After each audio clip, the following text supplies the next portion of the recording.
Hey everyone and welcome back to Just Finish Coding. My name is Sriram and this video is part 4 of the Pacman game dev series where we recreate the famous arcade game. If you haven't watched parts 1 to 3, then click on the card up here. And just a reminder, if you are stuck during any part or video, then you can head over to the downloadable files link in the description box below, download just the part that you need, and then continue. In this video, we will be programming the pathfinding scripts for the ghost to follow the Pacman. The ghost will not know how to follow them yet, but we will get a full map that will update real time as the Pacman moves. Real exciting stuff, so let's get right into the code. First, go to the Pacman and duplicate the get tile at xpos, ypos, and the position at index custom block. To make things easier for the sprite, within the position at index block, we will also move it to the tile x and tile y values. We have already done this before in part 2, so you should be able to understand this. Set x to offset x plus tile x multiplied by tile width plus tile width divided by 2. Then set y to offset y plus tile y multiplied by tile width plus tile width divided by 2. Nice. From here, we are going to make some fundamental changes to the grid list. Right now, there are only two types of elements: walls, represented by a hash, and empty spaces, represented by a blank item. Instead of leaving those empty spaces blank, what we will do is store the direction to the Pacman from each tile. This way, the ghost can figure out which tile it is on and based on that, know its next direction from the grid list itself. Keep in mind here that all of this needs to happen real time, so in each tick we will be updating or cleaning the grid list.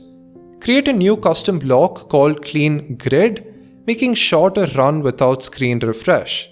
Make a new list called future indices for this sprite only.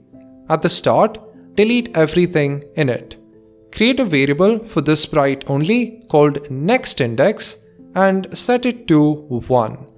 Repeat length of grid and each time check if item next index of grid is not a hash. If yes, then replace that item by a question mark. After the condition, change next index by 1. Okay, this should be fairly straightforward. The next index variable is being used as a counter and we are just looping through the grid. Each time, we are changing all the blank items to question marks. The future indices list is a bit more complicated and I will explain what this does when I explain the pathfinding algorithm. Let's continue. On receiving the init grid message, hide. Set the tile to tile width minus 1 divided by 32 multiplied by 100%. This ensures that each path tile, which is originally 31 pixels, snaps perfectly to the grid. Now, create a custom block called try moving in all directions, making sure to run without screen refresh. Next, create a variable for this sprite only called current index.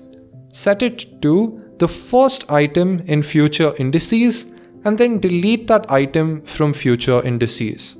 Create a variable called dir for this sprite only. This variable will be used in a similar way to the Pacman sprite. Set dir to item current index of grid at the start. Then get the position at index, current index, and point in direction dir. This may be a bit confusing, so I will explain the basics of what we are doing here. Future indices will contain a bunch of indices for whose neighboring tiles we need to set the directions for. Right now, that list is empty, but when we implement the try moving in directions function, it will contain a bunch of indices that will constantly keep growing. Thus, current index just represents the index of a particular tile. Since we are storing the directions for every empty tile in the grid list itself, dir is set to the correct value for that tile. I still haven't explained how all of this goes together, and you will see the light when we finally implement this block. To allow us to visually see the directions, stamp the sprite and then repeat 4 times. Each time, set next index to current index plus sign of dir plus grid columns multiplied by cos of dir. This may seem super complicated, but really it's simple. The key here is that while sign of dir has a -1 or +1 value, cos of dir will always be 0. And while cos of dir has a -1 or +1 value, sine of dir will always be 0. So for a given repeat loop, one of these two values will be 0. First, let's take the case where dir is 90 and 270, right and left respectively. If we're moving to the right, then next index will just be current index plus 1. And if we are moving to the left, next index will be current index minus 1. Cos of 90 and 270 is 0.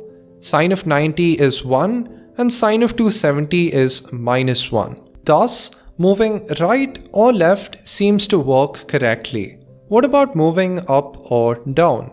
Well, moving up means that the index increases by a full value of grid columns. Moving down means that the index decreases by a full value of grid columns. When dir is 0, cos of dir is 1. Thus, we change index by grid columns. When dir is 180, cos of dir is minus 1. Thus, we change index by negative grid columns. Once again, this concise script works as intended. Moving on, if item next index of grid is a question mark, then we replace that very item with dir mod 360. We could just replace it with dir, but since dir constantly keeps incrementing, this ensures that the value in the list is always 0, 90, 180 or 270. Now add next index to future indices to work out the next tile. Finally, outside the condition, change dir by 90 for moving in all 4 directions. This should kind of now make more sense. This function mimics recursion. Basically, it kind of repeats itself. Each time, we are knocking out one item from the next indices list, but we are adding more than one index to it each time. If you take the Pacman's current position, we will in fact be adding 3 different indices, the index of the tile up, left, and right. Therefore, the next indices list is going to grow exponentially each time try moving in directions is run. So, you may ask, would the length of future indices ever start to decrease, or would it keep increasing forever?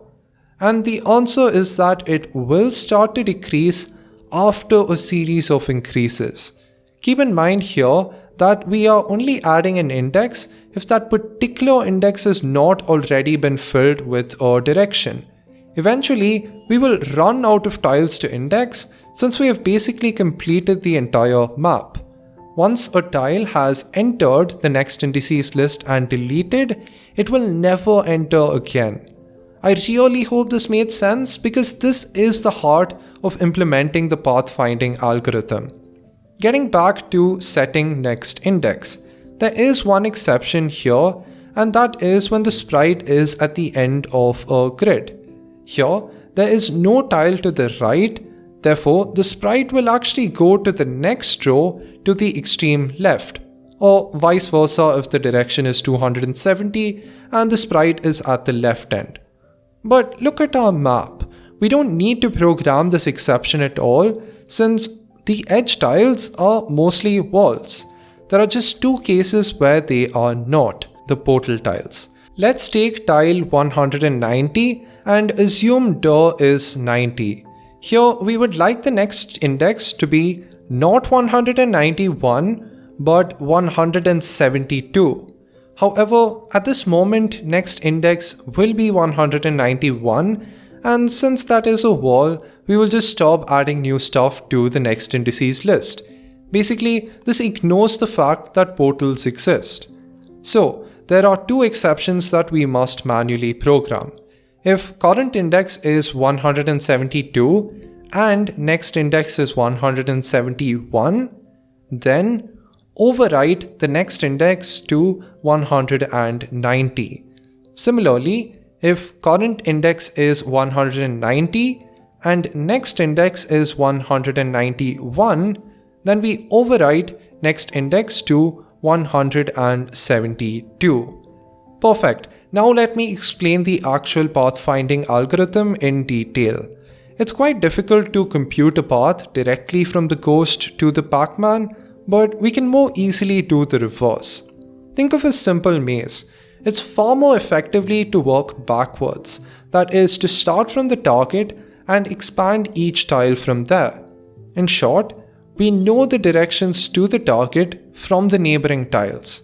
So we set them up and then we find the neighboring tiles of those neighboring tiles and proceed the same way. This can continue until every tile has been searched, at which point we will have a clean set of pathway arrows showing the way from any point to the target. One thing to remember, the directions that we are storing are actually reversed. That's because we're starting from the final target, in this case the Pacman. So if you look in the costumes tab, you will notice an arrow pointed leftward when the direction is 90, that is rightward. So when we are stamping the costume, it will appear as if the correct directions are recorded, but actually they are not. We just have to be careful while programming the ghost to follow these directions and ensure that this is taken into account. Okay, let us finish these scripts and see the magic work. Since all these need to happen instantly, create a custom block called find path, making sure to run without screen refresh. Initially, show and then erase all. We are working backwards, so first go to the Pacman and point in direction 0. Get tile at the X and Y positions to find the index of the Pacman. We don't really need the next part, but it is a simple failsafe if something goes wrong with the Pacman. I'll add it anyway. If the tile is a wall, then we don't do anything and just stop the script. Since the Pacman remains on open tiles, this strictly isn't necessary. Since the path needs to keep updating real time, in each case we will clean the grid. Then replace item index of grid with 0. This is because we are assuming that for the Pacman tile, we will have to move upward. This is just a convention, so don't worry too much about it. Any of the other 4 directions will work too. Add index to future indices and then repeat until the future indices list is completely exhausted. Each time, try moving in all directions. Finally, hide because no one wants to see the sprite itself blocking the view of the screen. This should now make complete sense. Once there is a single item in the future indices list, the try moving block keeps adding more stuff to it.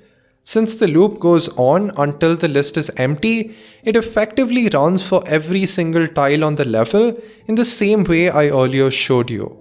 Alright, this is just a custom block and we must actually run it. We will do this on receiving a message called find path to Pacman. Just implement the block after this. Now go to the Pacman sprite and within the main game loop at the beginning, broadcast find path to Pacman and wait. And that is it. Test the program and holy snakes, that is so cool. As the Pacman moves, the pathway updates real time. we still haven't taught the ghost how to follow these directions yet. Nonetheless, this is some incredible stuff. If you enjoyed this video, then make sure you leave a like, and also don't forget to subscribe and turn on the notification bell. Thanks for watching, and I will see you in part 5.